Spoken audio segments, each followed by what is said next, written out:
अस्सलाम वालेकुम। अब वुमेन हेल्थ में पहले यही है कि जितने भी वीलॉग्स होंगे कोशिश होगी प्रेगनेंसी में, क्योंकि वो ज़्यादा पेशेंट वाइज सुनना चाह रहे हैं।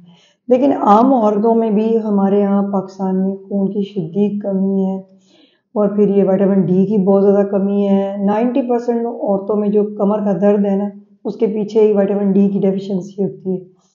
लेकिन बात तो ये होती है ना कि जब आपकी काउंसलिंग की जाए, आपको समझाया जाए, ये कोई तरीका नहीं है। एक मरीज़ आता है, उसको दर्द की दवाई देकर उसको फ़र्ज़ करें खून की कमी है तो उसको आपने आयरन का लिख दिया। ये भी नहीं बताना कि उसने कितनी देर खाना है, ना ये बताना है कि आप डाइट में क्या-क्या बंद कर दें, क्या-क्या खाना है। अच्छा देखिए, जैसे अब कैल्शियम रोबर्स होते हैं ना, जैसे कोल्ड ड्रिंक्स हैं, ये फ़िज़ी ड्रिंक्स हैं, ये जंक फूड है, ये सारे कैल्शियम रोबर्स हैं। यानी इसका मतलब ये होता है कि ये हमारी खाने-पीने की चीज़ों में से ये स्नेच करके ना साथ ही ये एक्सक्रीट करवा देते हैं कैल्शियम को। क्योंकि इसी तरह जो आयरन की कमी होती है ना, इसमें भी यही इशू होता है कि या तो पेट में कीड़े होते हैं। अब कहेंगे जी पेट में कीड़े तो बच्चों के होते हैं, बड़ों के भी होते हैं। डब्ल्यूएचओ की रिकमेंडेशन है कि अगर प्रेगनेंसी से पहले पेशेंट आ जाए उसको आप डीवॉर्म करें। उसका एक बड़ा आसान तरीका होता है, 2 टैबलेट आप पहले खा लेते हैं, 6 वीक्स के बाद फिर 2 खा लेते हैं। अब ये पेट के कीड़ों से कैसे बचा जाए? ये मट्टी से बचा जाए पाकिस्तान में। इवन डॉक्टर्स तो ये कहते हैं कि केले भी धोकर खाएं, हर फ्रूट धोकर खाएं, सब्जी को अच्छी तरह धोएं और आप जब भी मट्टी को हाथ ना लगाएं, क्योंकि एक जर्रा भी अंदर चला गया ना वो 100 अंडे बना लेगा।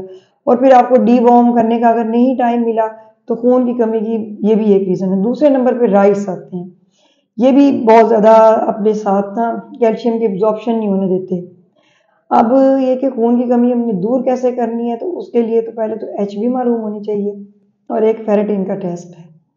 फिर आपका डाइट प्लान है कि उसमें मटन खाएं आप, अगर खालिस दूध मिलता है वो खाएं, फ्रूट खाएं, गंदम की रोटी में बड़ी है, अनार है, जैसे हर वो फल जो काट के ब्राउन हो जाए, सेब है, उसमें भी बहुत ज़्यादा आयरन है।